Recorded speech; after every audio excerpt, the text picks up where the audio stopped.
છોટાઉદેપુર જિલ્લા પંચાયતની સામાન્ય સભા આજરોજ જિલ્લા પંચાયતના સભાખંડમાં યોજવામાં આવી, જેમાં તમામ સદસ્યશ્રીઓ ઉપસ્થિત રહ્યા.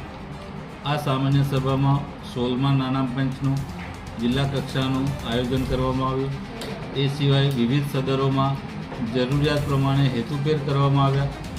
હેન્ડપંપ રિપેરિંગ, ખેતીવાડીના સાધનો આપવાની યોજના, આ બધી ચર્ચા કરવામાં આવી અને આવનારા દિવસોમાં છોટાઉદેપુર જિલ્લાના પ્રજાને સુવિધા વધારે મળે એ દિશામાં આજની સભામાં ચર્ચા કરવામાં આવી. વિરોધ પક્ષ તરફથી શું?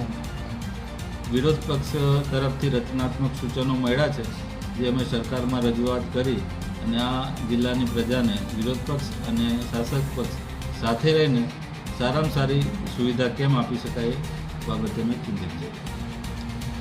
છોટાઉદેપુર જિલ્લા પંચાયતની સામાન્ય સભા આજરોજ જિલ્લા પંચાયતના સભાખંડમાં યોજવામાં આવી, જેમાં તમામ સદસ્યશ્રીઓ ઉપસ્થિત રહ્યા. આ સામાન્ય સભામાં 16મા નાણાં પંચનું જિલ્લા કક્ષાનું આયોજન કરવામાં આવ્યું.